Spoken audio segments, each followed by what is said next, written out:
নমস্কার, দেখছেন কলকাতা টিভি। আমি সুচন্দ্রিমা। শুরু করছি বাংলা বলছে। চাকরি বাতিলে স্থগিতাদেশ নয়, সুপার নিউমেরিক পদের উপর সিবিআই তদন্তে স্থগিতাদেশ সুপ্রিম কোর্টের। কেন অতিরিক্ত পদ? বেআইনি নিয়োগ জেনেও কেন অনুমোদন? রাজ্যকে প্রশ্ন করেছে শীর্ষ আদালতের প্রধান বিচারপতি চন্দ্রচূড়। তবে হাইকোর্টের চাকরি বাতিলের রায় স্থগিতাদেশ দেয়নি শীর্ষ আদালত। খেয়ে নিয়ে উল্লাস করছে, লজ্জা করে না? তোর বাড়ির যদি ভাই বোনটার চাকরি চলে যেত, তুই তাহলে কি করতিস? তোর টাকার প্রয়োজন নেই, কারণ তুই ভাত মেশিনে ঢুকে গেছিস, তার কারণ নিজের টাকা বাঁচাতে। কলকাতা হাইকোর্টের ডিভিশন বেঞ্চের 22 এপ্রিলের রায়ে চাকরিহারা প্রায় 24,000 শিক্ষক। সেই রায়ের বিরুদ্ধে রাজ্য সরকার, স্কুল সার্ভিস কমিশন এবং কয়েকজন ক্ষতিগ্রস্তের আবেদনের শুনানি চলছে প্রধান বিচারপতি ডিওয়াই চন্দ্রচূড়, বিচারপতি জেবি পারদিওয়ালা ও বিচারপতি মনোজ মিস্ত্রির ডিভিশন বেঞ্চে। হাইকোর্টের রায় স্থগিতাদেশ এই মুহূর্তে অসম্ভব, জানিয়েছে শীর্ষ আদালত। রাজ্যের মন্ত্রিসভা অতিরিক্ত শূন্যপদ সৃষ্টি করে নিয়োগ করে। এ বিষয়ে সিবিআইকে তদন্তের নির্দেশ দেয় হাইকোর্ট। প্রয়োজনে মন্ত্রিসভার সদস্যদের হেফাজতে নিয়ে জেরার অনুমতিও দেওয়া হয়। এই নির্দেশে আপাতত স্থগিতাদেশ সুপ্রিম কোর্টের। ফলে সুপ্রিম কোর্টের পরবর্তী নির্দেশের আগে সুপার নিউমেরিক পদে নিয়োগ নিয়ে সিবিআই তদন্ত হবে না। মন্ত্রিসভার সদস্যদের ডেকে জেরাও করা যাবে না। সুপ্রিম কোর্ট বলেছে আগামী সোমবার পর্যন্ত, কারণ এই পক্ষ থেকে যিনি আইনজীবী ছিলেন তিনি বলেছেন তাহলে এই গোটা মন্ত্রিসভাটাই ভোটের মধ্যে জেলে চলে যাবে। কারণ তৃণমূল কংগ্রেসই বলে দিচ্ছে বা তার উকিলই বলে দিচ্ছে যে পরিস্থিতি এমন গোটা মন্ত্রিসভাটাই জেলে চলে যেতে পারে। এর অর্থ এটাই দাঁড়ায়। 24,000 চাকরিহারার ভবিষ্যৎ কি? চাকরি কি ফিরে পাবেন চাকরিহারারা? সুদ সমেত বেতনের টাকা কি ফেরত দিতে হবে? বিজ্ঞপ্তি বেরোলে কি নতুন করে পরীক্ষা দিতে হবে? ইতিমধ্যে যারা 40 পেরিয়েছেন তাদের চাকরি জীবনের ভবিষ্যৎ কি? প্রশ্নের উত্তর পেতে আগামী সোমবারের পরবর্তী শুনানির দিকে তাকিয়ে থাকতে হবে, কারণ এসএসসির শুনানিতে স্থগিতাদেশ দেয়নি আদালত। সওয়াল চলাকালীন প্রধান বিচারপতির প্রশ্ন, ওএমআর শিট যেখানে নষ্ট করা হয়েছে সেখানে সৎভাবে চাকরি পাওয়াদের চিহ্নিত করা কিভাবে সম্ভব? এই দুর্নীতির ফলে কারা লাভবান সেটাও কিভাবে চিহ্নিত করা যাবে? নিঃসন্দেহে 24,000 লোকের চাকরি যাওয়াটা গুরুতর বিষয়। দেখতে হবে পুরো বিষয়টি দুর্নীতির জালে জড়ানো কিনা। নির্দেশ প্রধান বিচারপতি। কলকাতা টিভি।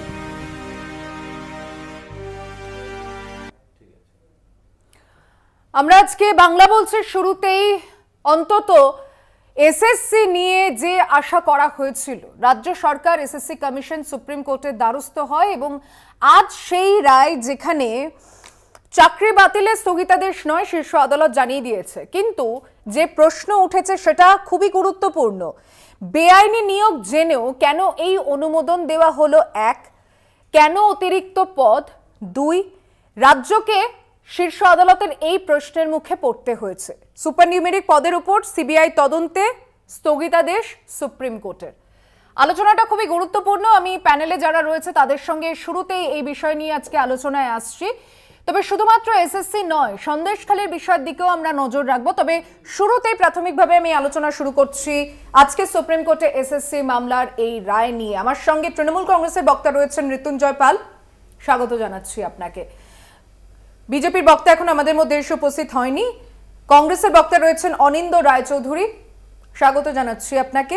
বামেদের বক্তা রয়েছেন গৌরব মজুমদার, স্বাগত জানাচ্ছি আপনাকে।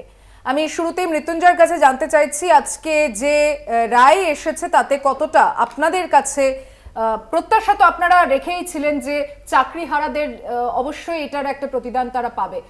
এই রায় নিয়ে কি বলবেন? আমি প্রথমেই আপনাদের চ্যানেলের মাধ্যমে বলে রাখি যে একজনও যারা স্বচ্ছভাবে চাকরি পেয়েছে, যতই বিকাশ রঞ্জন ভট্টাচার্য চাক যে বা সিপিএম কংগ্রেস বিজেপি একত্রিত হয়ে চাক যে চাকরি চলে যাক সবার, তাতে তাদের সুবিধা হবে, কিন্তু আমি দায়িত্ব নিয়ে বলছি একজনেরও চাকরি যাবে না। যারা যোগ্য তাদের একজনেরও চাকরি যাবে না। কারণ আপনারা যতই চেষ্টা করুক, এইখানে আমরা জানি যে এই রায়টা বাতিল হবে। এখন তো স্থগিতাদেশ আসেনি, সবে স্থগিতাদেশ এসছে হলো মানে এই সিবিআই তদন্তের ওপরে। আপনি যে বলছেন সুপার নিউমেরিক, আপনাকে বুঝতে হবে সুপার নিউমেরিকের জন্য এসএসসি কি বলেছিল। এসএসসি বলেছিল যে সুপার নিউমেরিক করে কোর্ট বলে দিক যে যোগ্য এবং অযোগ্যদের মাধ্যমে যোগ্যদের নেওয়া হবে কিনা, অযোগ্যদের রাখা হবে কিনা, অযোগ্যদের বাতিল করা হবে কিনা, নিলে কিভাবে নেওয়া হবে, এটা বলা হয়েছিল। সেখানে সেটা না করে একজন প্রাক্তন বিচারপতি, যে এখন ভারতীয় জনতা পার্টির ক্যান্ডিডেট, তিনি নিজের ইচ্ছে মতো তিনি বলে দিলেন সিবিআই তদন্ত রায় দিয়ে দিলেন। তিনি বলতেই পারতেন যে অযোগ্যদের বাতিল করো, যোগ্যদের চাকরি। একটা জায়গায় আপনি কোনো দুর্নীতি হয়েছে, সেই দুর্নীতি তদন্তবার কোর্ট দিচ্ছে সিবিআইকে তদন্ত করার জন্য। সিবিআই এর খুঁজে বার করার দায়িত্ব যে কারা দুর্নীতি করেছে। সিবিআই কোর্টে দাঁড়িয়ে বলছেন যে এসএসসির তাদের সফটওয়্যারটাকে তাদের সিজ করে নিল, তারপরে চলে গেল গাজিয়াবাদে। কোথার থেকে ওএমআর সিট ট্যাম্পারিং হলো, আপনারা খবর দেখালেন ওএমআর সিট ট্যাম্পারিং খুঁজে পাওয়া গেছে, এই হয়েছে সেই হয়েছে। একটা জায়গায় তারা কোর্টে দাঁড়িয়ে নাকি গোপন হলফনামা দিলে যে 5000-এর জন্য হলো। যদি 5000 যদি দুর্নীতি করে থাকে, আপনি 27,000-এর প্যানেল বাতিল করলেন কার স্বার্থে? আজকে বিকাশ রঞ্জন ভট্টাচার্য যারা পিটিশনার হাইকোর্টে, সেই পিটিশনারের উকিল একবারের জন্য কোথাও বলেননি যে প্যানেলটাকে বাতিল করার জন্য। একমাত্র বিকাশ রঞ্জন ভট্টাচার্য, যিনি ওই চাকরি প্রার্থীদের জন্যও লড়েন, এবং চাকরি প্রার্থীদের যখন বলে সরকার চাকরি দেবো আমরা যে কোনোভাবেই হোক, তখন উনি আবার তাদের এগেনস্টেও লড়েন। এই বিকাশ রঞ্জন ভট্টাচার্য নিজের স্বার্থসিদ্ধির জন্য এবং তাদের জুনিয়রগুলো শুধুমাত্র কিছু টাকা রোজগারের জন্য এই ধরনের জিনিসগুলো করছেন। এবং এই বিকাশবাবুর জন্য উনি রায়তে পরিষ্কারভাবে 92 এবং 93 পাতা হাইকোর্টের রায়তে উল্লেখ করা আছে, বিকাশ রঞ্জন ভট্টাচার্য দাবি করেছিলেন যে পুরো যাতে বাতিল হয়, পুরো প্যানেলটা বাতিল হয়। তাই আমার বক্তব্য হলো যে যাই ছিল সুপ্রিম কোর্ট মানে হাইকোর্ট অবজারভেশনে, সিবিআই এর দায়িত্ব ছিল কে চুরি করেছে, কারা চুরি করেছে খুঁজে বার করা। ওএমআর সিট 1 থেকে 2 বছর অবধি আপনি ওএমআর সিটটাকে সংরক্ষণ করে রাখার নিয়ম ছিল। তাহলে আপনি ওএমআর সিট যে দুর্নীতি হয়েছে সেটাকে তো আপনি খুঁজে বার করবে, তো খুঁজে বার করার দায়িত্ব তো সরকার মানে কোর্ট দিয়েছে সিবিআইকে। সিবিআই খুঁজতে বার করলো না, পুরো প্যানেলটাকে বাদ করে দিল। এটা হয় নাকি? নিঃসন্দেহে এত লোকের চাকরি যাওয়াটা গুরুতর বিষয়। আমি কংগ্রেসের বক্তার কাছে আসছি, আজকের এই রায় নিয়ে কি মত? দেখুন, এই 281 পাতার যে দেবাংশু বসাকের রায়, ডিভিশন বেঞ্চের রায়, সেই রায়ের বিরুদ্ধে আজকে মামলা হয়েছে সুপ্রিম কোর্টে। এবং মামলার যে স্টে, সেই স্টেটা কিন্তু আগের পরের সোমবার অবধি আছে। অতএব মামলা অন্তর্বর্তীকালীন একটা অর্ডার পেয়েছে। স্টেটা পেয়েছে হচ্ছে অতিরিক্ত যে শূন্যপদ তৈরি হয়েছিল, সেই শূন্য পদে যাতে সিবিআই তদন্ত যেটা অর্ডার দিয়েছিল, এবং যারা অতিরিক্ত শূন্য পদের সাথে যুক্ত ছিল, যে ক্যাবিনেট মিনিস্টাররা বা কোনো উপদেষ্টা কমিটি যদি তৈরি হয়ে থাকে, তাদেরকে গ্রেপ্তার করতে পারবে না, তাদেরকে কাস্টডি নিতে পারবে না, এবং এই নির্বাচন চলাকালীন তাদের বিরুদ্ধে কোনো অ্যাকশন টেকেন করা যাবে না। এটা কিন্তু আজকের স্টে অর্ডারের মধ্যে পরিষ্কার বলা আছে। কিন্তু এই আমরা দেখেছি অন্তর্বর্তীকালীন যে স্টেটা, সেটা সোমবার অবধি আছে, আগের পরের সোমবার অবধি। পরের সোমবার যদি স্টেটা উঠে যায়, তাহলে সিবিআই কিন্তু আবার কাউকে গ্রেপ্তার করা বা কাস্টডিতে নেওয়া বা জেরা করা বা তদন্ত প্রক্রিয়া শুরু করা সবটাই করতে পারবে। এখন প্রশ্ন হচ্ছে ওএমআর শিট নিয়ে, যেটা মৃত্যুঞ্জয়বাবু বললেন, সিবিআই তদন্ত করছে, ঠিক কথা, সিবিআই তদন্ত করছে ওএমআর শিট, তাদের তদন্তের মধ্যে একটা পার্ট, তারা তদন্ত করে দেখবে। কিন্তু তদন্তে সহায়তা কে করবে? তদন্তে সহায়তা এসএসসি করবে। এখন এসএসসি যদি সেই ওএমআর শিটগুলো যখন বারবার দেবাংশু বসাক এবং অভিজিৎ গঙ্গোপাধ্যায় যাদের কথা বলছেন, তারা যখন বলেছিল যে এইগুলো আপনারা আপনাদের ওয়েবসাইটে ডাউনলোড করুন, এবং ডাউনলোড করলে আমরা দেখতে পারবো যে কারা যোগ্য কারা অযোগ্য, তাহলে যোগ্যরা চাকরি পাবে এবং অযোগ্যরা চাকরি থেকে বরখাস্ত হবে। কিন্তু আমরা কি দেখলাম যে দিনের পর দিন সময় দেওয়ার পরও এসএসসি আজকে ওএমআর শিটটা তারা ডাউনলোড করেনি, যার জন্য সুপ্রিম কোর্টও বিরাগভাজন হয়েছে। এবং সুপ্রিম কোর্টও বলেছে যে খাতার যা ওএমআর শিট, সেই শিট কিন্তু তোমাকে দাখিল করতে হবে, এবং সেই দাখিল করা দেখেই আমরা যোগ্য এবং অযোগ্যকে বাছবো।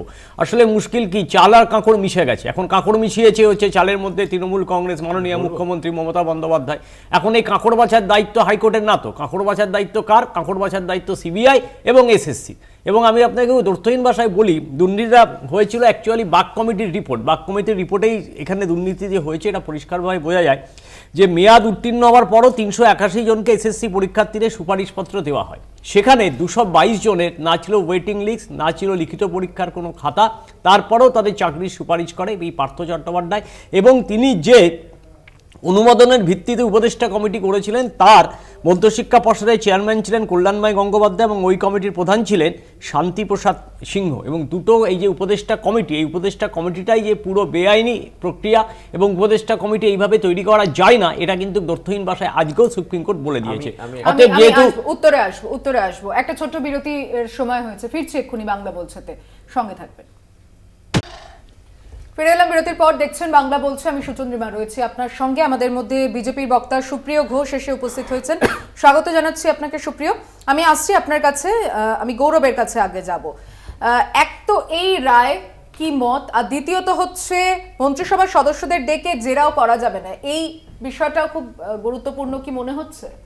প্রথম কথা হচ্ছে মন্ত্রিসভার সদস্যদের ডেকে জেরা করা যাবে না সেটা এরকমটা ব্যাপার নয়।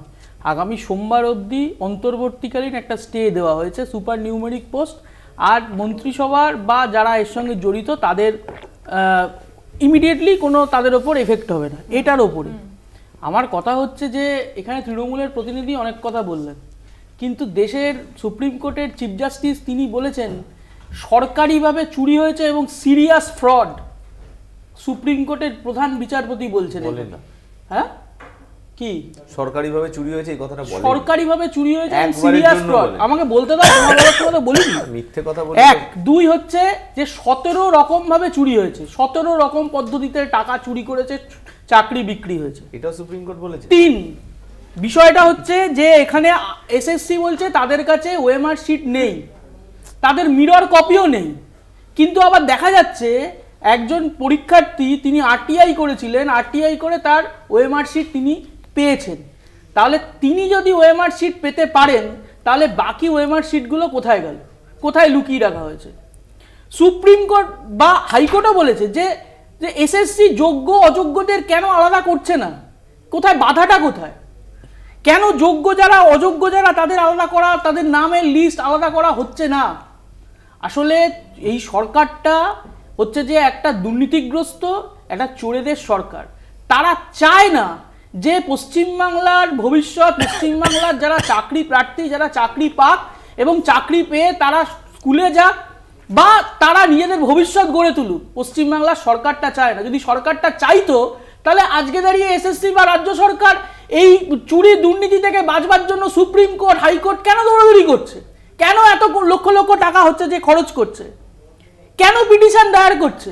আপনি বলুন, এই চাকরিগুলো কেন তারা এই যে এই পদ্ধতিতে চুরি দুর্নীতি প্রত্যেক দিন হচ্ছে যে সরকারটা হচ্ছে যে ঢুকে পড়ছে। আমরা বলছি যে অবিলম্বে যারা যোগ্য যারা অযোগ্য তাদের আলাদা করা হোক, যারা টাকা পয়সা নিয়েছেন নিয়ে চাকরি দিয়েছেন তাদের চিহ্নিতকরণ করা হোক। এরা এখন তৃণমূলের প্রতিনিধি বললেন যে 1 বছর হচ্ছে যে ওএমআর শিট সংরক্ষণ, 2016 সালের আগে 3 বছর ওএমআর শিট সংরক্ষণ করা হতো। 2016 সালে মন্ত্রিসভার বৈঠকে সিদ্ধান্ত হয় যে 1 বছর ওএমআর শিট সংরক্ষণ হচ্ছে যে করা হবে। আমি এই আসলে দুর্নীতিটা অভিষেক বন্দ্যোপাধ্যায়ের আজকে প্রতিক্রিয়াটা একবার শোনাতে চাইবো, রায় নিয়ে তার কি বক্তব্য শুনবো। এই যে মেধাযুক্ত যাদের চাকরি গেছে, আপনি জানেন এদের চাকরি কে খেয়েছে? পিটিশনে লেখা হয়েছে যে পুরো প্যানেল সেটা সাইড করা হোক। কার দাবি ছিল? এই সিপিএম এর অ্যাডভোকেট বিকাশ ভট্টাচার্যের দাবি ছিল। মমতা ব্যানার্জি একদিকে চাকরি দিচ্ছে আর একদিকে বিজেপি আর সিপিএম চাকরি খাচ্ছে। প্রসেনজিতের সুপ্রিয়র কাছে আসছি। চাকরি খাওয়ার কথা 20 এপ্রিল রতুয়া সভায় গিয়ে শুভেন্দু অধিকারী প্রথম বোমা ফাটানোর কথা বলেছিলেন, তারপর বোমার ক্রোনোলজি নিয়ে তৃণমূল কংগ্রেস ভালোই অভিযোগ আপনাদের দিকে এনেছে। আজকে এই বক্তব্যের পর এবং 1 সপ্তাহের মধ্যে বড় প্রমাণ দেওয়ার দাবিও করেছেন অভিষেক আজকে সভা থেকে, কি বক্তব্য?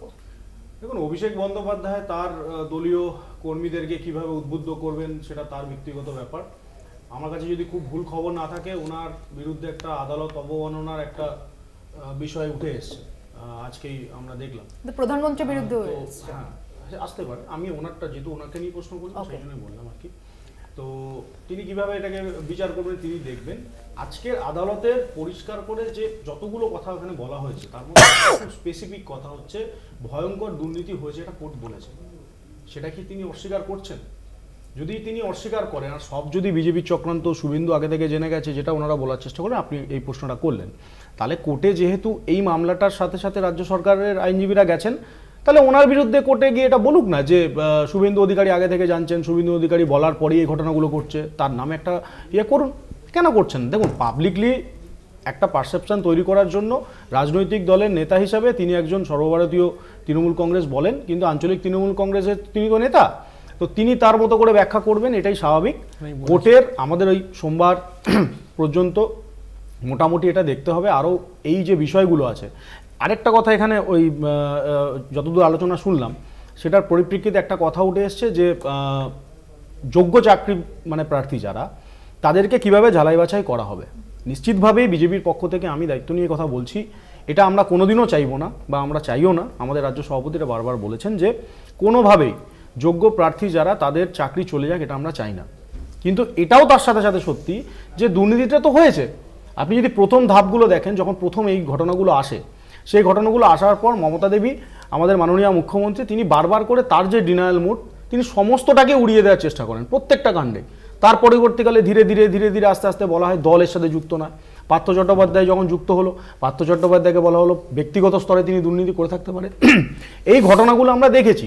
এখন যেহেতু কোর্টে বিষয়টা গেছে, স্বাভাবিকভাবে আমাদের একটু অপেক্ষা করতে হবে এবং পর্ষদ, যে পর্ষদ বলছে যে এখন আমরা কি করে কিভাবে এটাকে ঝালাই বাছাই করবো, পর্ষদকে তো দায়িত্ব নিতে হবে। পর্ষদটা হয়েছিল কি জন্য বা পর্ষদটা রয়েছে কি জন্য। এবং আপনার মনে থাকবে মমতা দেবী মানে তিনি একটি 5 জনের কমিটি করে দিয়েছিলেন, যেখানে পার্থ চট্টোপাধ্যায় নিজে ছিলেন হেড, তার আন্ডারে 4 জন কমিটিতে ছিলেন। সেই কমিটির কি রোল ছিল, সেই কমিটিতে যারা যারা ছিলেন তাদের মধ্যে সম্ভবত 2 জন হচ্ছে জেলে রয়েছেন, বাকি যারা ছিলেন তারা কি রোল প্লে করছেন, এখন তাদেরকে ডেকে আনা হোক। এটা আমরা আমাদের পক্ষ থেকে বলতে পারি। বোমা ফাটানোর রোল প্লে করাটা বিরোধী দলনেতার সাজে, বিরোধী দলনেতার বলবো বিরোধী দলনেতার কাজ তো বিরোধিতা করা। যেমন মাননীয় মুখ্যমন্ত্রী মমতা বন্দ্যোপাধ্যায় তিনি মোদিজির বিরোধিতা করছেন, কংগ্রেসের প্রতিনিধিরা ভারতীয় জনতা পার্টির লুফসগুলো বের করার চেষ্টা করবেন, এটাই তো তাদের কাজ। তো বিরোধী দলনেতা তো রাজ্যের বিরোধী যে স্লোগান সেগুলো তো তিনি তুলবেন বলেই বিরোধী দলনেতা হয়েছে।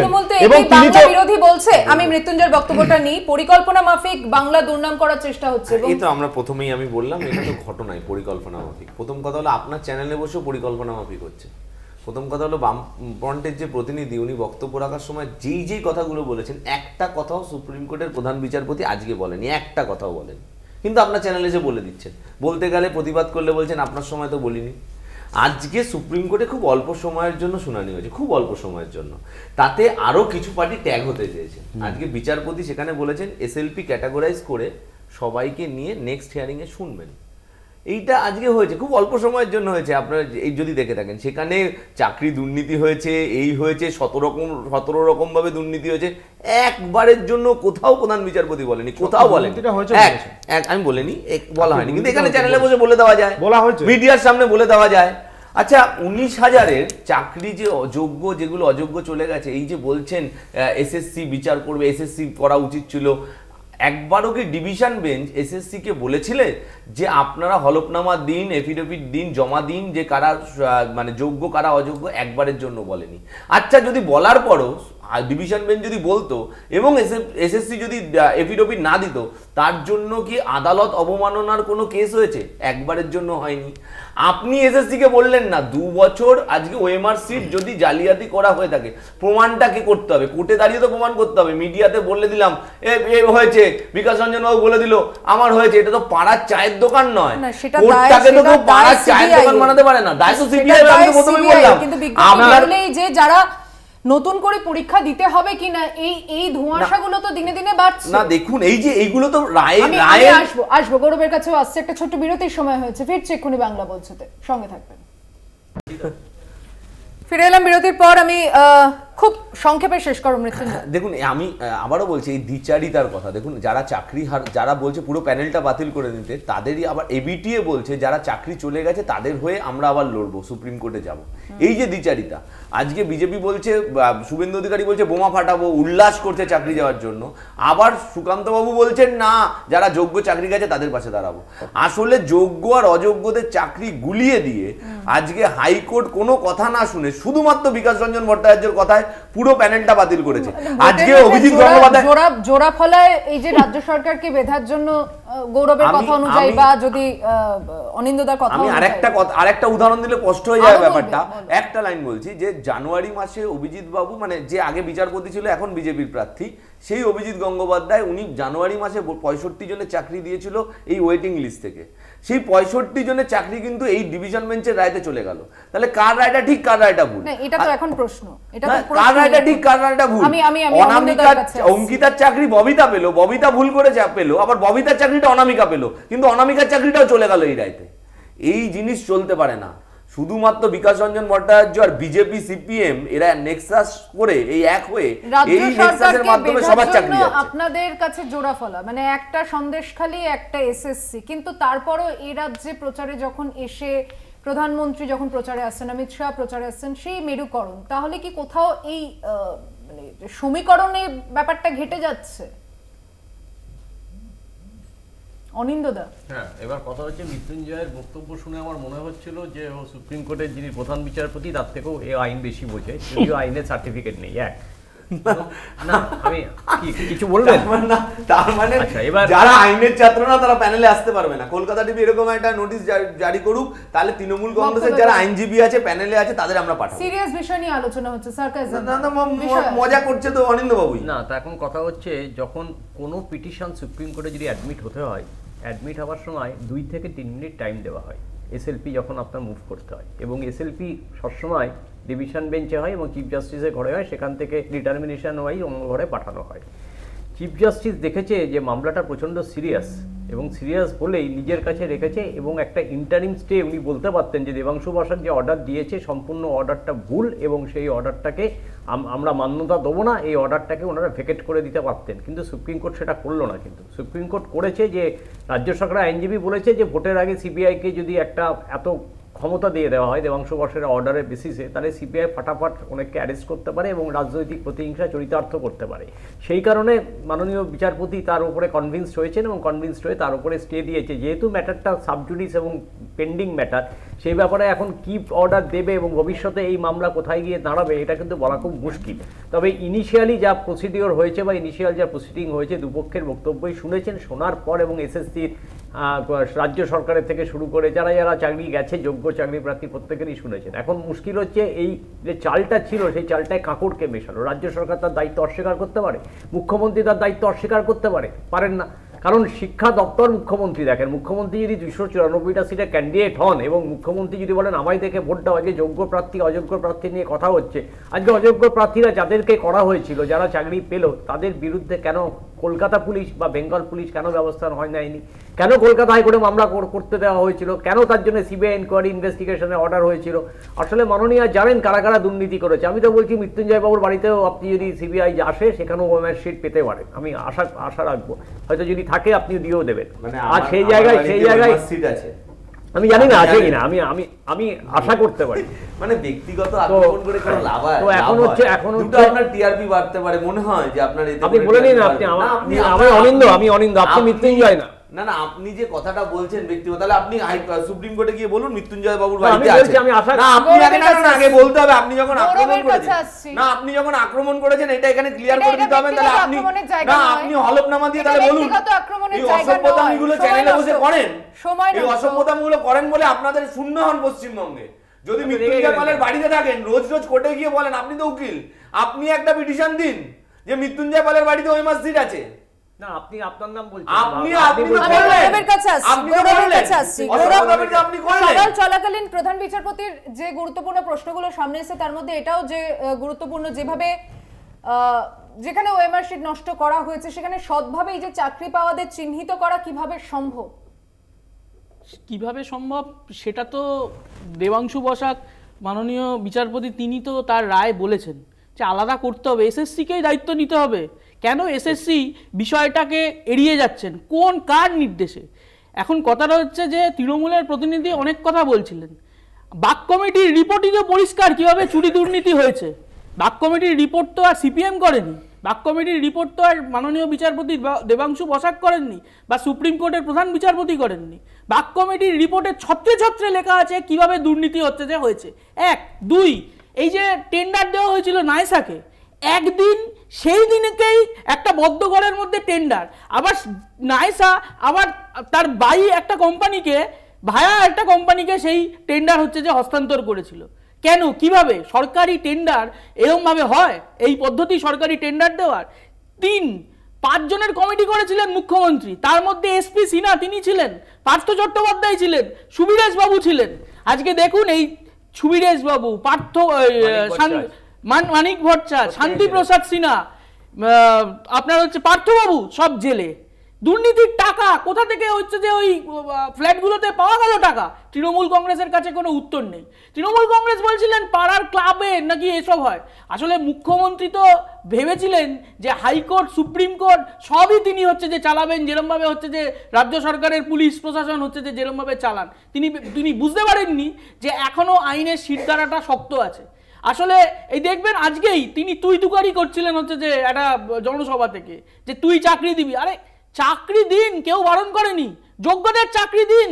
যারা শূন্য পেয়েছে, দেখা যাচ্ছে যে শূন্য পেয়েছে তার নাম্বার হচ্ছে যে 50 হয়ে গেল, যে 50 পেল তার নাম্বার 30 হয়ে গেল।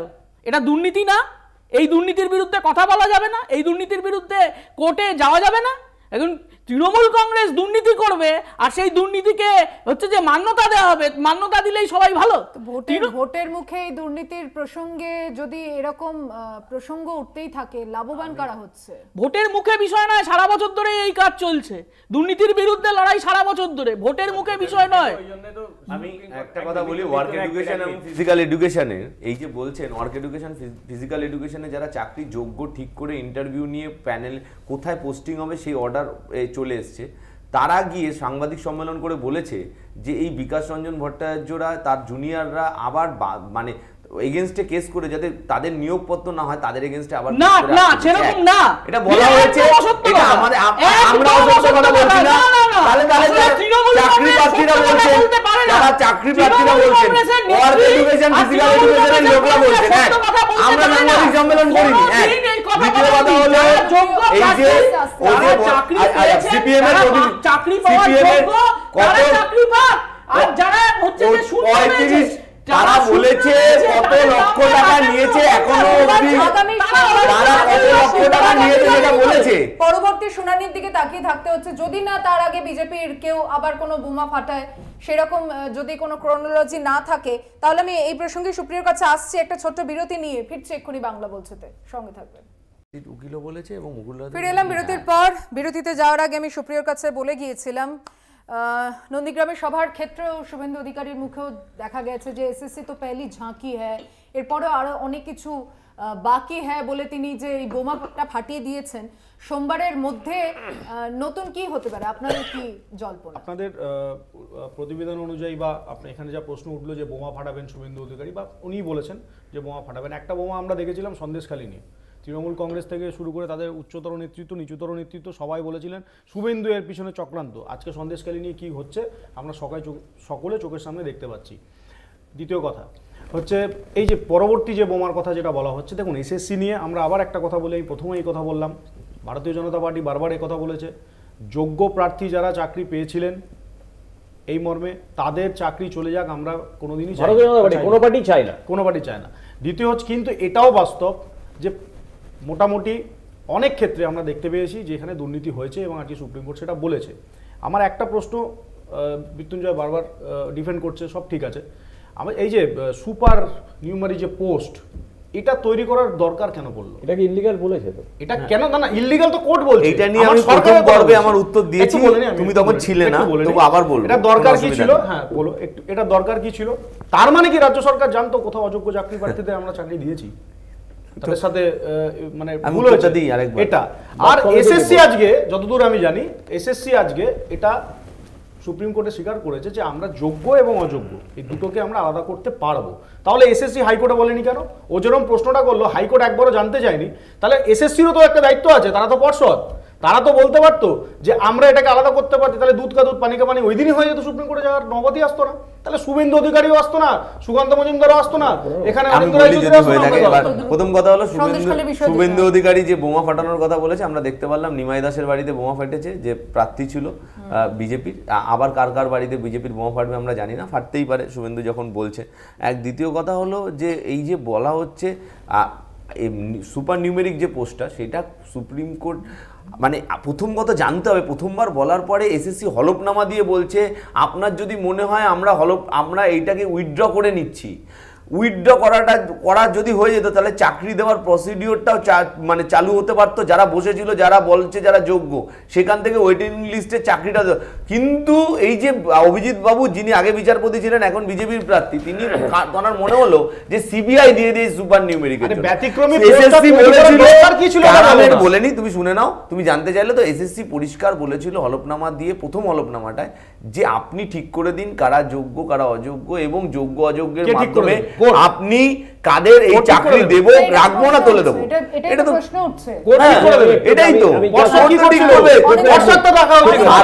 সার্ভার সিস্ট করেছিল কি অনিন্দা জানতে হবে। সার্ভার সিস্ট করেছিল সিবিআই, গাজিয়াবাদে গেছিল সিবিআই যোগ্য ওএমআর সিট খোঁজার জন্য। আরে বলতে দিন ভাই, যোগ্য প্রার্থীরা চাকরি পাক, অযোগ্যরা চাকরি থেকে দূরে সরে যাক, এবং অযোগ্যদের জন্য দৃষ্টান্তমূলক সাজা হওয়া দরকার, এবং অযোগ্য প্রার্থীকে যারা যারা চাকরি দিয়েছে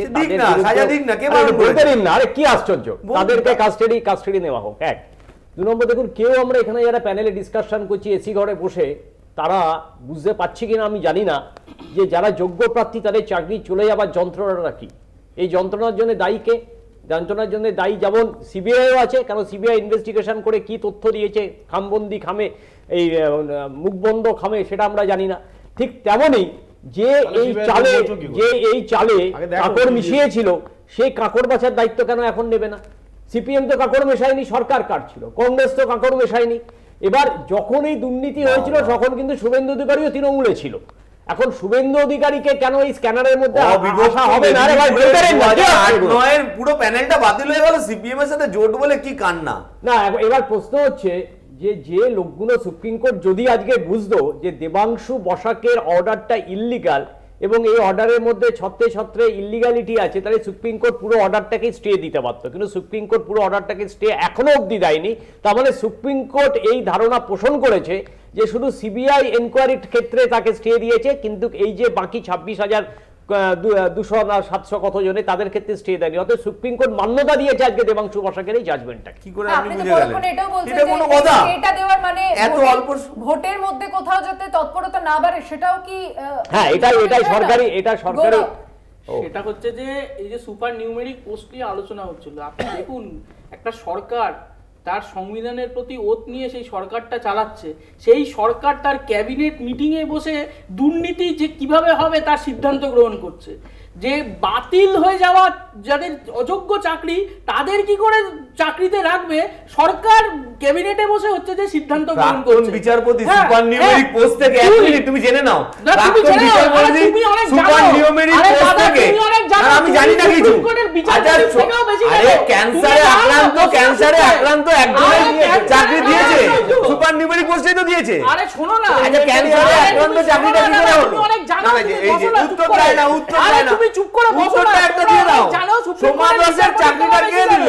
দুই, সমাজের চাকরিটা কিভাবে হলো? রাজ্যের মমতা বন্দ্যোপাধ্যায়কে এই দায়িত্ব নিতে হবে, মমতা বন্দ্যোপাধ্যায় সরকারকে এই দায়িত্ব নিতে হবে যে এই যে দুর্নীতি, এই যে অযোগ্যদের চাকরিতে বহাল রাখা, তার জন্য যে পুরো সরকারটা নেমে পড়েছে, যে যাতে করে সরকারের নেতা মন্ত্রীরা রাস্তায় যাতে বেরোতে পারে, তা কোনো কিছু প্রমাণিত হয়নি। তার হচ্ছে যে কারণ যেভাবে তোমরা যেমন বলো বেঙ্গললাম কেলেঙ্কারি প্রমাণিত হয়নি, রেশন দুর্নীতি প্রমাণিত হয়নি, হাজার হাজার মানুষের খুন প্রমাণিত হয়নি, তেমনি এখানেও একটা কিছু প্রমাণিত হয়নি, একটা কিছু প্রমাণিত হয়নি।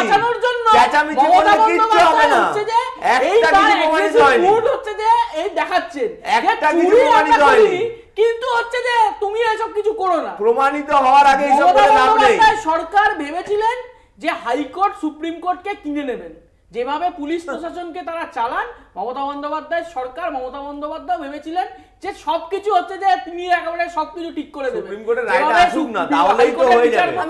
আমি রায়টা আসুক। আমি আর এই বিষয়টা যেভাবে পোস্টার লাগানো, সন্দেশখালীর দিকে নজর রাখতে হচ্ছে, একদম চুরি দুর্নীতিতে যুক্ত। আমি অবশ্যই ভাবে যেখানে আজকে এই সুপ্রিম কোর্টের রায়, এবং খুব স্বাভাবিকভাবেই উত্তর পেতে আগামী সোমবার পর্যন্ত পরবর্তী শুনানির দিকে তাকিয়ে থাকতে হবে, এবং স্থগিতাদেশ দেয়নি আদালত ঠিকই, কিন্তু সওয়াল চলাকালীন যে প্রশ্নগুলো তুলেছেন প্রধান বিচারপতি, সেখানে খুবই গুরুত্বপূর্ণ ইস্যুগুলো সামনে এসেছে যে 24,000 চাকরিহারা, তাদের ভবিষ্যৎ কি? চাকরি কি ফিরে পাবেন চাকরিহারারা? সুদ সমেত বেতনের টাকা কি ফেরত দিতে হবে? বিজ্ঞপ্তি বেরোলে কি নতুন করে পরীক্ষা দিতে হবে? ইতিমধ্যে যারা 40 পেরিয়েছেন তাদের চাকরি জীবনের ভবিষ্যৎটা কি? গুরুত্বপূর্ণ ইস্যু অবশ্যই। সুপার নিউমেরিক পদের উপর সিবিআই তদন্তে স্থগিতাদেশ সুপ্রিম কোর্টের। কেন অতিরিক্ত পদ, এই প্রশ্ন যেমন আদালত তুলেছে। বেআইনি নিয়োগ জেনেও কেন অনুমোদন, এই প্রশ্নও আদালত তুলেছে।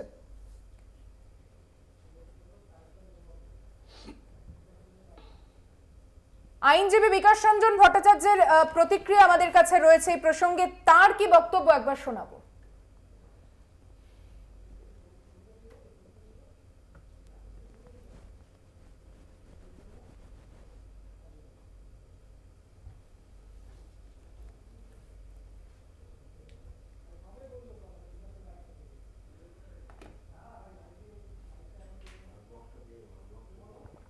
Valid point. 24,000 চাকরিহারার ভবিষ্যৎ কি? চাকরি কি ফিরে পাবেন চাকরিহারারা? সুদ সমেত বেতনের টাকা কি ফেরত দিতে হবে? বিজ্ঞপ্তি বেরোলে কি নতুন করে পরীক্ষা দিতে হবে? ইতিমধ্যে যারা 40 পেরিয়েছেন তাদের চাকরি জীবনের ভবিষ্যৎ কি?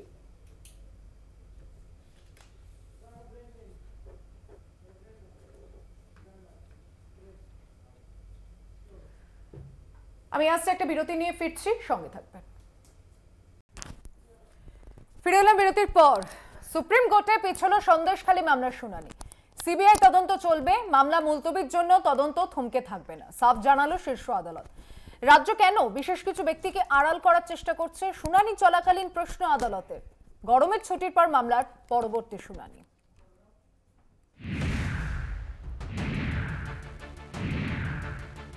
লোকসভা নির্বাচনের আবহে শিরোনাম থেকে সরছে না সন্দেশখালী। বসিরহাটের এই গ্রামে এখন অভিযোগের পাহাড়। 5ই জানুয়ারি আকঞ্জিপাড়ায় শাহজাহানের বাড়ির বাইরে ইডি আধিকারিকদের আক্রান্ত হওয়ার ঘটনা। সন্দেশখালীতে নারী নির্যাতন, শ্লীলতাহানির অভিযোগ, জমি জবরদখল, ভেড়ি দখল, কাজ করিয়ে টাকা না দেওয়ার অভিযোগ। এই সমস্ত মামলার তদন্তেই সিবিআই। গত শুক্রবার ইডি আক্রান্ত হওয়ার ঘটনার তদন্তে তল্লাশি অভিযানে যায় সিবিআই। শাহজাহান সঙ্গীর বাড়ি থেকে উদ্ধার হয় প্রচুর অস্ত্রশস্ত্র। সেদিনই সন্দেশখালী মামলায় সিবিআই তদন্তের বিরোধিতা করে সুপ্রিম কোর্টে মামলা করে রাজ্য সরকার। সোমবার সেই মামলায় ধাক্কা রাজ্যের। রাজ্য কেন বিশেষ কোনো ব্যক্তিকে আড়াল করার চেষ্টা করছে? প্রশ্ন শীর্ষ আদালতের। এক্ষেত্রে সুপ্রিম কোর্টের ইঙ্গিত শেখ শাহজাহানের দিকে। রাজ্যের আইনজীবী অভিষেক মনু সিংভির সওয়াল ছিল, এই মামলা সংক্রান্ত বেশ কিছু গুরুত্বপূর্ণ তথ্য ও নথি রাজ্যের হাতে এসেছে, তাই মামলাটি 3 সপ্তাহের জন্য মুলতুবি রাখা হোক। রাজ্যের আবেদনের বিরোধিতা করে কেন্দ্র। সন্দেশখালী কাণ্ডে হাইকোর্ট যে সিবিআই তদন্তে নির্দেশ দিয়েছিল তাতে কোনো হস্তক্ষেপ করল না সুপ্রিম কোর্ট। আদালতের নির্দেশ, সিবিআই তদন্ত থমকে থাকবে না। জুলাইয়ের 2য় সপ্তাহের পর পরবর্তী শুনানি। প্রথম কথা হচ্ছে, যদি রাজ্য সরকারের বিন্দুমাত্র মানবতাবোধ থাকতো, লজ্জাবোধ থাকতো, তাহলে সন্দেশখালী নিয়ে আর এক পাও এগোনো উচিত ছিল না। সুপ্রিম কোর্টে গিয়ে আবার একটা বড় ধাক্কা খাবে। একটা তো খেলো, এটা তো রাজ্য সরকারের একটা বিপর্যয় মনে করি যে 3 মাস মামলা চলবে কিন্তু তদন্ত চলতে থাকবে। তার মানেটা কি দাঁড়ালো? সেই চোরদের ধরবে, সেই রেপিস্টদের ধরবে, সেই অস্ত্রশস্ত্র উদ্ধার করবে, যা চলছিল তাই চলবে। অতএব আমি মনে করি যে এখনো এই সরকার উগ্রপন্থী সমাজ বিরোধীদের সাথে মিলে চলার চেষ্টা বন্ধ করুক, সেটা বাংলার পক্ষে লাভ। সুপ্রিম কোর্ট যদি কোনো পার্টিকুলার বিষয়ের প্রেক্ষিতে কোনো সিদ্ধান্ত মনে করে থাকেন, সেই সিদ্ধান্তকে নিশ্চিতভাবে সবার সম্মান জানানো উচিত। কিন্তু তারপরে দাঁড়িয়ে আজকে ভারতবর্ষের বুকে এজেন্সিগুলোর যে ভূমিকা, সেই ভূমিকা কিন্তু সংশয়াতীত নয়, সন্দেহের ঊর্ধ্বে নয়। এই কারণেই বলছি, কারণ আপনার মনে থাকবে এর আগে এজেন্সি শাহরুখ খানের ছেলে আরিয়ান খানকে গ্রেফতার বলেছিল ড্রাগ পাচারকারী, এবং পরবর্তীকালে প্রমাণ হয়েছিল উনি কোনো ড্রাগ পাচার তো করেনি, উল্টে তার কাছে এজেন্সি যিনি কর্তা ছিলেন শাহরুখ খানের কাছে কোটি কোটি টাকা ঘুষ দিয়েছিলেন। ওই ঘুষ দিতে পারেননি বলেই বা রাজি হননি বলেই তার জন্য তার বিরুদ্ধে এই মামলা করা হয়েছিল। আমরা খুব দর্শহীন ভাষায় বলছি, এজেন্সির ভূমিকা সন্দেহের ঊর্ধ্বে নয়। এজেন্সিকে কাজে লাগিয়ে পলিটিক্যাল ভেন্ডেটা স্যাটিসফাই করার চেষ্টা করা হচ্ছে। অন্যদিকে সন্দেশখালীর ঘটনায় শাহজাহান ঘনিষ্ঠ আরও দুজনকে তলব করেছে সিবিআই। শাহজাহান এবং আলমগীরকে জিজ্ঞাসাবাদ করে আলিম আলী মোল্লা এবং শেখ মিজানুরের ব্যাপারে জানতে পারে কেন্দ্রীয় তদন্তকারী সংস্থা। এই দুই ব্যক্তি মাছ ব্যবসার সঙ্গে যুক্ত বলে খবর। কলকাতা টিভি। আমি এবার এই নিয়ে আলোচনায় আসছি। একদিকে যখন আদালতের অবশ্যই ছুটির পর মামলার পরবর্তী শুনানি, সেদিকে নিশ্চয়ই নজর থাকছে। তবে এই ভোটের আবহে সুপ্রিয়, আমি আবারও একই কথাই বলছি যে একটা হচ্ছে এসএসসি, একটা সন্দেশখালী। এটার পরও যখন রাজ্যে দিল্লি নেতারা প্রচারে আসছেন, তাদের মুখে কেন হিন্দু মুসলমান মেরুকরণের প্রসঙ্গ আসছে? কোথাও কি দ্বিতীয় দফার পরে অনেকটা যে মানে দেশের 1/4 ভোট তো হয়ে গেছে, 190টা আসনে ভোট শেষ, কোথাও কি জমি হারানোর একটা ভয় বিজেপির মধ্যে এখনো কাজ করছে? বিজেপি সরকারে রয়েছে দেশের, আর বিজেপি জমি হারানোর ভয় পাবে? যাদের জমি নাই, কিছু নাই, আঞ্চলিক দল হয়ে গেছে হচ্ছে জাতীয় দল থেকে, তারা তারা এখন মানে ঠিক করবে বিজেপি কি করবে না করবে। বিজেপি ওসব কিছু ভাবে না। আর দেখুন, 100খানা কথা বলে, 100খানা সেন্টেন্সের মধ্যে শুধুমাত্র ওই ধর্মের যদি কোথাও ছোঁয়া যায় সেটাকেই ক্যাপশন করা হয়। সমস্যাটা এখানে ডেভেলপমেন্টের প্রচুর কথা বলেন মোদি এসে, সেগুলো তো সেভাবে আলোচনা হয় না। আর সন্দেশখালী ব্যাপার নিয়ে যেখানে এই যে প্রতিবেদনগুলো দেখালেন, কাকে বাঁচাতে যাচ্ছে রাজ্য সরকার? কে এসে? বিরাট কোনো মনীষী? আপনার আমার করের টাকা দিয়েছে রাজ্য সরকার উকিল ঠিক করছেন, বিরাট বিরাট উকিল ঠিক করছেন। একজনের নাম এখানে দেখালেন, তিনি অনেক বড় উকিল, তিনি এই মামলাটা লড়ছেন রাজ্য সরকারের সাথে। এটা বলতে তো কোনো দ্বিধা নেই, বা এটা আপনি একমত হবেন আমি এটা বিশ্বাস করি। সন্দেশখালী মহিলাদের ওপর নির্যাতন থেকে শুরু করে, ভেরি থেকে শুরু করে, মানুষের জমি দখল থেকে শুরু করে, যদি জমি দখল নাই করতেন তাহলে মাননীয় পার্থভৌমিক এখন যিনি প্রার্থী ব্যারাক করে, তিনি মন্ত্রী থাকাকালীন উনি এবং সুজিত বসু সেই জমিহারা লোকগুলো জমি ফেরাতে গেছিলেন। তাহলে শেখ শাহজাহানকে আবার আরেক দিকে আপনি ডিফেন্ড করার জন্য, কোর্ট এটা পরিষ্কার বলেছে যে ব্যক্তিগতভাবে আপনি কাউকে বাঁচানোর জন্য কেন রাজ্য সরকার আসবে? এর থেকে নির্লজ্জতা, এর থেকে রাজ্য সরকারের আমার তো মনে হয় এর নিচে আর কতটা নিচে নামতে পারে রাজ্য সরকার আমাদের জানা নেই। এবং শেখ শাহজাহানদের মতো একাধিক শাহজাহানরা এরকম রয়েছে, একাধিক মানুষ এরকম রয়েছেন যারা এই ধরনের কর্মকাণ্ড করছেন। তার নাম শেখ শাহজাহান হতে পারে, তার নাম কার্তিক হতে পারে, গণেশ হতে পারে, যেই হতে পারে। কিন্তু বিষয় হচ্ছে এই সমস্ত মানুষদেরকে বারবার করে তৃণমূল কংগ্রেস ভোটের রাজনীতিতে ব্যবহার করেছে, এবং তাদের কোথাও না কোথাও ভয় আছে একটা জিনিসে, যে কোথাও না কোথাও এই সমস্ত মানুষগুলো কোনো না কোনো মন্ত্রী, কোনো না কোনো বড় নেতার হাতের ছোঁয়াতে রয়েছে বলে তারাও কোথাও না কোথাও ফেসে যেতে পারেন। এটা কি ইঙ্গিত? প্রথম কথা হলো যে রাজ্য সরকার সুপ্রিম কোর্টে গেছে আজকে এইটাকে বাঁচানোর, প্রথম কথা হলো যে কাউকে আড়াল করার জন্য, কাউকে বাঁচানোর জন্য না, তাদের আরও ভাবে এই তদন্তের এই গতি প্রকৃতিটাকে আরও এগিয়ে নিয়ে যাওয়ার জন্য, সত্যটাকে সামনে আনার জন্য। কারণ সিবিআই আর ইডি, প্রথম কথা হলো যে এরা বিজেপির শাখা সংগঠনের কাজ করছে সারা দেশ জুড়ে। সিবিআই ধরতে পারেনি, ইডি ধরতে পারেনি শাহজাহানকে, শিবুকে, উত্তমকে, ধরেছে কে? রাজ্য পুলিশ। তদন্তকারী 56 দিন তো সময় ছিল, ইডিও তো ইডি ধরতে পারতো, এত কেন্দ্রীয় এজেন্সি ছিল, এতকে এনএসজি নিয়ে ধরতো, দরকার পড়লে কাউকে কেউ ধরতে পারেনি। আমরা সব জানি, আমরা জানি পুলওয়ামাদের দেশের, তোমাদের তো খারাপ লাগছে। সত্যপাল মালিক কি বলেছে তোমাদের সময় ছিল, সত্যপাল মালিক, আমরা তো জানি সত্যপাল মালিক কি বলেছে, বলেছে তো যে যেখানে বাঁচানো যেত, শহীদকে বাঁচানো যেত, এয়ারলিফট করা যেত, বলার পরও এয়ারলিফট করা হয়নি, এটা তো বলেছে, এটা তো আমি বলিনি, সত্যপাল মালিক বলেছে, যারা একসময় বিজেপি করতো। তুমি না জানলে আমি বলে দিলাম, তুমি তো বললে তুমি কি জানো, তাই আমি বললাম সত্যপাল মালিকটা কি বলেছে জানি না, সত্যপাল মালিক কি বলেছে জানি না, শাহজাহান নিয়ে বলছিলাম, তুমি আমার মাঝে ঢুকলে তো বলতেই হবে। শাহজাহানকে নিয়ে বাঁচাতে যায়নি, শাহজাহানকে ধরতে গেছে, তোমরা ধরতে পারো, ধরতে পারেনি। সিবিআই নিরপেক্ষতা নিয়ে সিবিআই যে কিছু করতে পারছে না, সারদা কাণ্ড সিবিআই কিছু করতে পারে। নারদা কাণ্ডে চার্জশিট দিয়েছিল শুভেন্দু অধিকারীর এগেনস্টে, সেই শুভেন্দু অধিকারী আজকে এদের দলের বিরোধী দলনেতা। আজকে হিমন্ত বিশ্ব শর্মা সারদা কাণ্ডে ছিল নাম, হিমন্ত বিশ্ব শর্মা আজকে কোথায় গেছে? আজকে আসামে গিয়ে তার মুখ্যমন্ত্রী নারায়ণ রানে থেকে আমি বলছি সিবিআই কিছু করতে পারবে না। আরে নারায়ণ রানে অজিত পাওয়ার বললেই তো পাঁচালি, বললেই তো পাঁচালি। গায়ে লাগছে, গায়ে লাগছে, গায়ে লাগছে, গায়ে লাগছে, গায়ে লাগছে নারায়ণ রানে অজিত পাওয়ার শুনে, অজিত পাওয়ার শুনে গায়ে লাগছে। শুভেন্দু অধিকারী শুনলে গায়ে লাগে না। সুপ্রিয় তো একটা কথাই বলেছে যে শাহজাহানদের মতো যারা যারা এরকম অপরাধ করেছে, ঘৃণ্য অপরাধ করেছে, তাদের শাস্তি পাওয়া উচিত। পারবে না, প্রজ্জ্বল পারবে না, পারবে না, বলবে না। প্রজ্জ্বল রেভান্নার নামটা কি তাহলে হয়তো একটু আজকের দিনে অ্যাড করিয়ে দিতে পারি? কংগ্রেস দেবে কিনা আমি জানি না, কিন্তু কংগ্রেসের অবশ্যই এটা একটা ভোটের মুখে একটা বড় অস্ত্র তারা হাতে পেয়েছে, যেভাবে কর্ণাটকে শুধু নয়, এটা গোটা দেশের রাজনীতির মধ্যে কিন্তু একটা তোলপাড় সৃষ্টি করেছে। আমি অনিন্দদার কাছে আসছি। জাতীয় রাজনীতিতে সন্দেশখালী প্রসঙ্গকে বিজেপি নিয়ে গিয়েছে, আপনারাও প্রতিবাদ তো অবশ্যই করেছেন। জাতীয় রাজনীতিতে সন্দেশখালী একটা বড় ইস্যু, প্রধানমন্ত্রী আসছেন এখানে কথা বলছেন ওখানকার মহিলাদের নিয়ে, সেখানে তাদেরকে তাদের সম্ভ্রম যাতে হারিয়ে না যায় সেই রকম ভাবে বিজেপি ন্যারেটিভটাকে রেডি করেছে। তাই কংগ্রেসের হাতে যখন এইরকম একটা অস্ত্র এলো, বিজেপির বিরুদ্ধে কি প্রতিবাদ? না, তার আগে সন্দেশখালী ইস্যু নিয়ে আমি আমি আপনাকে বলি যে সন্দেশখালীতে এই শেখ শাহজাহানকে বাঁচানোর জন্যে 6 বছরে সাসপেন্ড করলো তৃণমূল, আবার ঘুরপথে শেখ শাহজাহানকে বাঁচাবার জন্য আমার আপনার ট্যাক্সের টাকায় সুপ্রিম কোর্টে দ্বারস্থ হলো। 1 2 নম্বর, দেখুন মাননীয় বলেছিলেন বক্তুই কাণ্ডের পরে যে রাজ্যে যত অস্ত্রশস্ত্র আছে সমস্ত কিছু উদ্ধার করতে হবে, কিন্তু আমরা কি দেখলাম? অস্ত্রশস্ত্র উদ্ধার হলো না। তারপরেও শেখ শাহজাহানের মতো প্রত্যেক ব্লকে ব্লকে প্রত্যেক জেলায় জেলায় নেতারা তৈরি হয়েছিল। কেন বোমা রাখা হয়েছিল? রাজ্য পুলিশ কি করছিল? রাজ্য পুলিশের কাছে কেন ইনফরমেশন নেই? মুখ্যমন্ত্রী বলেছিলেন শিক্ষা দপ্তর আমি দেখি না, কিন্তু স্বরাষ্ট্র মন্ত্রকের কে মন্ত্রী? পুলিশ কার আন্ডারে আছে? মুখ্যমন্ত্রীকে।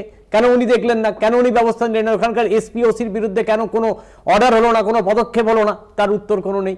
দ্বিতীয়ত আমি বলি, শওকত মোল্লা বলেছিল মুখ্যমন্ত্রীকে আমার একটা বাস স্ট্যান্ড দরকার। মুখ্যমন্ত্রী বললেন তুই তো ভালো বোমা বাঁধতে পারিস। মুখ্যমন্ত্রী তার বিরুদ্ধে কোনো ব্যবস্থা নিয়েছে? তার বিরুদ্ধে কোনো এফআইআর করেছে? তার বিরুদ্ধে কোনো জিডি করেছে? করেনি। উল্টে শওকত মোল্লাকে আবার উন্নততর পোস্টে দেওয়া হয়েছে। এখন প্রশ্ন হচ্ছে, দেখুন যেহেতু মামলাটা সুপ্রিম কোর্টে পেন্ডিং আছে এবং সুপ্রিম কোর্ট তার হয়ে বা তার বিরুদ্ধে যাই রায় দিক, আমরা দেখছি যে সিবিআইয়ের ক্ষেত্রে এবং সিবিআই ঢিলেমিতে কোনো গাফিলতি প্রচুর আছে। আমরা দেখেছিলাম অনেক ক্ষেত্রে সারদা কেন, আমি পরপর যদি আপনি দেখেন রিজওয়ানুর রহমান সব থেকে মুখ্যমন্ত্রীর দ্বিচারিতা দেখুন। আনিস খানের ক্ষেত্রে উনি সিবিআই চান না, আর রিজওয়ানুরের ক্ষেত্রে সিবিআই চান। যখন উনি মুখ্যমন্ত্রী ছিলেন তখন গড়বেতা থেকে নেতাই থেকে 21শে জুলাই পর সব কিছুতে সিবিআই উনি চেয়েছেন। আর যখন ছিলেন না আর যখন মুখ্যমন্ত্রী হলেন তখন সারদা, নারদা, কামদুনি, সাগর ঘোষ, পাড়ুই, বরুণ বিশ্বাস, সুটিয়া যখনই সিবিআই মামলার জন্য সুপ্রিম কোর্ট বা হাইকোর্টে গেছে তখনই উনি তার বিরোধিতা করেছেন। আসলে এই দুটো মুখ হলে তো হবে না। যদি শাহজাহান সত্যি প্রকৃত অপরাধী হয়, মুখ্যমন্ত্রী জানেন না এটা হতে পারে না, কিন্তু আমরা দেখেছি ইডি এবং সিবিআইয়ের ভূমিকা নিয়ে 55 দিন ধরে রাজ্য পুলিশ কেন গ্রেপ্তার করতে পারলো না তাকে? কেন পশ্চিমবঙ্গে? আরে ভাই আমার তোমার বলার সময় বলিনি ভাই। সিবিআইডির বিরোধিতা করছে কি? হ্যাঁ, কিন্তু এই অর্ডারটা আজকে এসএসসি দুর্নীতি নিয়ে এটা কোথায় অর্ডার? এটা কোথায় অর্ডার? আজকে কোথায় অর্ডার?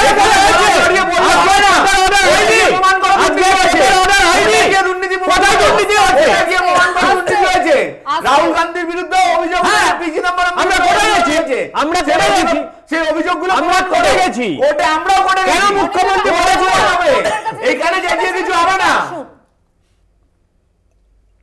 মুখ্যমন্ত্রী বলেছিল শেখ শাহজাহানকে টার্গেট করা হয়েছে। তাহলে একজন সমাজ বিরোধীকে টার্গেট করা হবে না তো কাকে টার্গেট করা হবে? আমার আপনার মতো সাধারণ মানুষকে টার্গেট করা হবে। মুখ্যমন্ত্রী এই সমাজ বিরোধের লালন পালন করে। জগদ্ধাত্রী পুজোর দিন, দুর্গা পুজোর ভাসানের দিন যে অপরাধীরা অপরাধ করেছিল তাদেরকে থানায় ঢুকে উনি ছাড়িয়ে এনেছিলেন। আপনার বলা হয়ে গেছে না? আমার এক মিনিট আছে। আপনি কখন আসবেন প্রশ্নের উত্তরটা? কোন প্রশ্ন বলুন? আমি একটা বিরতিতে যাচ্ছি, বিরতির পর ফিরে এসে কথা বলবো। সঙ্গে থাকবেন বাংলা বলছেতে। ফিরে এলাম বিরতির পর। দেখছেন বাংলা বলছে, একেবারে শেষ ভাগে চলে এসেছি। ঝগড়াঝাটিতে নয়, আমি গৌরবের কাছে আসছি। সন্দেশখালী একটা বড় ইস্যু, যেরকম ভাবে ভোটের আগে ঠিক তেমন ভাবেই সুপ্রিম কোর্টের এই তত্ত্বাবধানের পর একদিকে যেমন এসএসসি আমরা প্রথম ভাগে জানিয়ে কথা বললাম, দ্বিতীয় ধাক্কা সন্দেশখালীর দিক থেকে এনআইএ তদন্তের যদি কথা হয়েই থাকে, ব্যাপারটা কতটা সমর্থনযোগ্য? দেখুন, তদন্ত তো করতেই হবে। এই যে সন্দেশখালি জুড়ে যে শাহজাহানদের যে দাপট, শিবু হাজরাদের, উত্তম সর্দারদের যে দাপট, রাত্রিবেলা হচ্ছে যে বাড়ির মহিলাদের ডেকে নিয়ে যাওয়া, পিঠে বানানো, তাদের দিয়ে বিভিন্ন ধরনের কাজকর্ম, যেভাবে ওই সন্দেশখালি জুড়ে এই যে অপকর্মগুলো হয়েছে তার বিরুদ্ধে মানুষ যেভাবে রাস্তায় নেমেছে, আর এই শিবু, শাহজাহান, উত্তম আর এদেরকে যারা সার্টিফিকেট দিয়েছিলেন রাজ্যের মুখ্যমন্ত্রী থেকে শুরু করে রাজ্যের মন্ত্রীরা, তাদের বিরুদ্ধে হচ্ছে যে মানুষ যেভাবে রাস্তায় নেমেছেন, এর বিরুদ্ধে তদন্ত হচ্ছে যে হওয়া উচিত। কারা এই শাহজাহানদের সাহস দেওয়ার মূলে আছেন, এটা হচ্ছে এক। এখানে অনিন্দদা বলছিলেন শওকত মোল্লার কথা। আপনি ভাবুন, শওকত মোল্লাকে মুখ্যমন্ত্রী বলছেন তুই বোম বানাস, আর সেই শওকত মোল্লাকে রাজ্যের সরকারের পুলিশ নিরাপত্তা দিচ্ছেন। এই হচ্ছে রাজ্যে জেড ক্যাটাগরি নিরাপত্তা দেন। এই হচ্ছে রাজ্যের অবস্থা। রাজ্যের মুখ্যমন্ত্রী বকটুইতে গিয়ে আনারুলকে বলছেন আনারুল কেন পুলিশ পাঠায়নি। আনারুলকে না তৃণমূলের ব্লক প্রেসিডেন্ট, তৃণমূলের ব্লক প্রেসিডেন্ট পুলিশকে কন্ট্রোল করবে। অনুব্রত মণ্ডল প্রথম দিন বকটুইতে দাঁড়িয়ে বললেন কি না টিভি বাস্ট করে এতজনের মৃত্যু হয়েছে, আগুন ধরেছে। তারপর দেখা গেল না, দুই গোষ্ঠীর মধ্যে লড়াই, সেইখানে দাঁড়িয়ে একটা বাড়িতে সারা পরিবার সমেত একটা পরিবারকে জ্বালিয়ে দেওয়া হলো। মুখ্যমন্ত্রী কোনো বক্তব্য রাখলেন না, কোনো ব্যবস্থা গ্রহণ করলেন না এ রাজ্যের বুকে। তাহলে দুষ্কৃতরা ভাবে যে এ রাজ্যে দুষ্কৃতকারীরা ভাবছে যে এ রাজ্যের মুখ্যমন্ত্রী তাদের পক্ষেই আছেন। কারণ মুখ্যমন্ত্রী ওই যে জগদ্ধাত্রী পুজোর ভাসানে দুই দুষ্কৃতী দলের মধ্যে লড়াই, থানায় গিয়ে দুষ্কৃতীদের ছাড়িয়ে এনেছিলেন, সেদিনকেই ঠিক হয়ে গেছিল এ রাজ্যে দুষ্কৃতীরা কিভাবে দাপট দেখাবে মুখ্যমন্ত্রীর ভাষাতেই। আপনি ভাবুন যে এই যে পার্থ ভৌমিক আজকে এত কথা বলছেন, পার্থ ভৌমিক সেদিনকে কি বলেছিলেন যে না শাহজাহানের বিরুদ্ধে কোনো অভিযোগ নেই, আর আজকে দাঁড়িয়ে পার্থ ভৌমিক হাত তুলে নিচ্ছেন শাহজাহানের ওপর থেকে। আপনি ভাবুন, প্রথম দিন শাহজাহানকে যখন গ্রেপ্তার করা হলো, কোর্টে নিয়ে গেল, কোর্টে নিয়ে যাচ্ছে, শাহজাহানের বডি ল্যাঙ্গুয়েজ একটা সাদা পাঞ্জাবি পরে তার উপরে একটা কোট পরে শাহজাহান চলেছেন শাহজাহানের মতন করে, আর আজকে দাঁড়িয়ে পুলিশ ভ্যানে শাহজাহান কাঁদছেন। এই হচ্ছে পশ্চিমবাংলার শাহজাহানদের অবস্থা। মানুষ যেভাবে রাস্তায় নামছে, মানুষ যেভাবে এদের বিরুদ্ধে বড় ঘটনা প্রতিবাদ করছে, শাহজাহানরা শাস্তি পাবে। আমি অনিন্দদার প্রশ্নের মধ্যে এই প্রসঙ্গটা উঠেছিল। এবার বিজেপির কাছে আসার আগে আমি একটু প্রতিবেদনটাও দেখাতে চাইবো যে কর্ণাটকের জেডিএস সাংসদের যৌন কেলেঙ্কারি যে প্রসঙ্গ এসেছে, প্রজ্বল রেভান্না, তার সেক্স টেপ সামনে আসতেই বিজেপি ও তার জোটসঙ্গী জেডিএস এর উপর ঝাঁপিয়ে পড়েছে বিরোধীরা। ভোটের মধ্যেই কেলেঙ্কারির জেরে এখন চরম অস্বস্তিতে বিজেপি কর্ণাটকে। কর্ণাটকে সেক্স টেপ কেলেঙ্কারি, কাঠগড়ায় জেডিএস প্রার্থী প্রজ্জ্বল রেভান্না, মোদীকে নিশানায় কংগ্রেস তৃণমূলের, জেডিএস এর অন্দরেও তোলপাড়।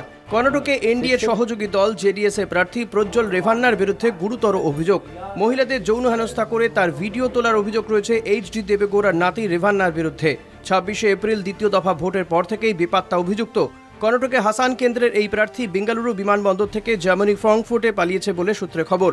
সিট গঠন করে তদন্তের নির্দেশ দেন মুখ্যমন্ত্রী সিদ্ধারামাইয়া। কেলেঙ্কারি সামনে আসতেই মাঠে নেমে পড়েছে বিরোধীরা। বিরোধী কংগ্রেসের দাবি, দেশ তথা বিশ্বের দরবারে কর্ণাটকের মাথা নত করেছে এই যৌন কেলেঙ্কারি।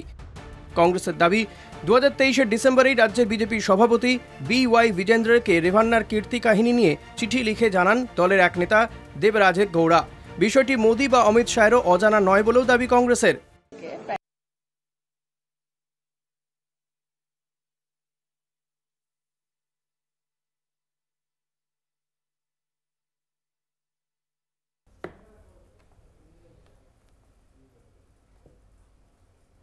সুপ্রিয়, একটি বিষয় সামনে এসছে, আমরা তো আগে থেকে এখানকার মতো প্রথম থেকে বলে দিই না, এগুলো সব চক্রান্ত। ঘটনা যদি এরকম কিছু ঘটে থাকে নিশ্চিতভাবেই তার তদন্ত হোক, এটা আমরাও চাইব, এবং তদন্তর পরে যদি এরকম কেউ দোষী সাব্যস্ত হন বা তার অভিযোগ সত্যতা সামনে আসে, যা সাজা দেওয়া সেটা দেবে। আমরা তো ধর্ণা দেবো না। আমি কংগ্রেসের প্রতিক্রিয়াটা নিই। দেখুন, এই বিজেপির এই ধরনের যে আপনি ঘটনা দেখালেন, এই ঘটনা নতুন না। তার কারণ হচ্ছে যারা বীজভূষণকে দলের সম্পদ ভাবে, তাদের দলে এই ধরনের লোক সম্পদ হবে, এটা খুব স্বাভাবিক। যারা হাতরাস মণিপুর করে, যারা উন্নাও করে, তাদের দলের এই ধরনের লোক থাকবে, এটা খুব স্বাভাবিক নিয়ম। এবং আপনি দেখবেন যে যখন এই বিলকিস বানু ধর্ষণ কেসে 11 জনকে কোর্ট যাবজ্জীবন দিয়েছিল, তারপরে আমরা কি দেখলাম, স্বাধীনতার দিন 15ই আগস্ট সেই 11 জনকে যাবজ্জীবন কারাদণ্ড পাওয়া সাজাপ্রাপ্ত আসামিকে কোর্টের ভার্ডিক্ট অনুযায়ী পাওয়ার পরও আজকে কেন্দ্রীয় সরকার তাদেরকে খালাস করে দেয় এবং কেন্দ্রীয় সরকার সাজা মুকুব করে দেয়। তা সেসব দলে সেক্স নিয়ে স্ক্যান্ডেল থাকবে কি থাকবে না তাদের দলের ব্যাপার। তবে বিজেপি যে ঘরানায় বিশ্বাস করে, যে সংস্কৃতিতে বিশ্বাস করে, যে নৈরাজ্যে বিশ্বাস করে, সেখানে এই ধরনের মানুষ বিজেপিতে যত যাবে ততই বিজেপি তাদেরকে আদর অভ্যর্থনা করে দলে গ্রহণ করবে। বিজেপির বিধায়ক উন্নয়নের বিধায়কের নাম ছিল কুলদীপ সিং, যে শুধুমাত্র ধর্ষণ করেনি, সাক্ষীকে মেরে ফেলার জন্য মেরে ফেলেছে চক্রান্ত করে। তার সমর্থনে বিজেপি মিছিল বার করেছিল। বিজেপির সাংসদের নাম ব্রিজভূষণ সিং। বিজেপির আমাদের দেশের প্রধানমন্ত্রী, বিজেপির নেতা নরেন্দ্র মোদীজি মলিমপুর নিয়ে কোনো বক্তব্য রাখে না। এইটা তো আমাদের দেশের, এই দেশে এটা হতেই পারে। এই দেশে এগুলো বিজেপির সাথে সখ্যতা থাকার জন্য নীরব মোদী, মেহুল চস্কিরা পালিয়ে যায়। আজকে এই রেভান্না পালিয়ে যাচ্ছে। এটা তো পালিয়ে যাওয়ার জন্য বিজেপি কেন্দ্রীয় সরকারের পক্ষ থেকে সরকারকে ব্যয় খরচা করে বিল ধরে সুপ্রিম কোর্টে যায় না। এডিশন বিজেপি যা ধর্ষণকারী সুপ্রিম কোর্টে যায় না, মণিপুরকে নিয়ে সুপ্রিম কোর্টে ধর্ষণকারীদের মালা দিয়ে মমতা বন্দ্যোপাধ্যায় সরকার ধর্ষণকারীদের মালা দিয়ে বাঁচানোর জন্য যায় না সুপ্রিম কোর্টে। এবং আমাদের সাংসদ মহুয়া মৈত্র কেস করেছিল সুপ্রিম কোর্টে, তার জন্য আবার তাকে ভিতরে ঢুকতে হয়, এদের ঢুকাতে বাধ্য করতে হয়। তাই সেটা হচ্ছে যে এখানে বলছিলেন যে তৃণমূল কংগ্রেসের প্রতিনিধি অনেক কথা বিজেপির বিরুদ্ধে বলছিলেন। আমার বক্তব্য হচ্ছে দেশের প্রধানমন্ত্রী পশ্চিমবাংলায় এসে, দেশের প্রধানমন্ত্রী তো দেশের অবস্থা বলবেন, কিন্তু তিনি না বলে এখানে হচ্ছে যে হিন্দু মুসলমান ওই কে তাবিজ কবজ মাদুলি এসব পড়ছেন, এইসব নিয়ে হচ্ছে যে তিনি বক্তব্য চালিয়ে যাচ্ছেন। কিন্তু আবার এটাও ঠিক, এ রাজ্যের মুখ্যমন্ত্রী বা এ রাজ্যের পুলিশ বলছে যে শেখ শাহজাহান যেখানে ঘটনা ঘটেছে তার 15 থেকে 20 কিলোমিটারের মধ্যে হচ্ছে ঘোরাঘুরি করছিল। তাহলে পুলিশ 56 দিন ধরে 15-20 কিলোমিটারের মধ্যে শেখ শাহজাহানকে হচ্ছে যে ধরতে পারে না। আসলে বিজেপিও যা করছে ওখানে, এখানে তৃণমূলে একই কাজ করছে। ওখানেও বিজেপি ব্রিজভূষণের পক্ষে দাঁড়াচ্ছে, এখানেও শাহজাহানের কংগ্রেস একদম ঠিক একই ব্যাপার। এই প্রথম দুজন যার নাম উনি করলেন, একজন শেখ শাহজাহান আর একজনের শওকত মোল্লা, দুটোই এই বাংলায় উৎপত্তি এদের হাত ধরে। একদম ঠিক, সুন্দর প্রোডাক্ট দিয়ে শেখ শাহজাহানের গুরু ঠাকুর হচ্ছে সিপিএম অনিতা দেওয়ান ঘটনা বলবে না, সিপিএম বামতলা বলবে না, অনিতা দেওয়ান বলবে না, সিপিএম আনন্দ মার্গের পুড়িয়ে মারা ঘটনা বলবে না। এই সিপিএম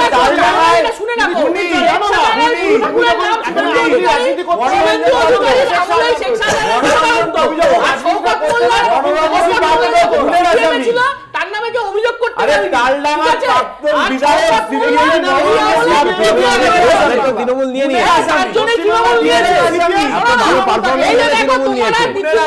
বক্তব্য এক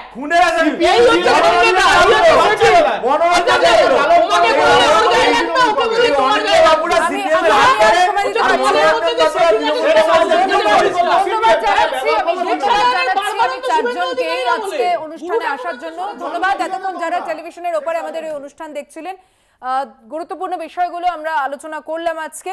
আপাতত এখানেই শেষ করছি। দেখছেন কলকাতা টিভি, রাত দিন 7 দিন।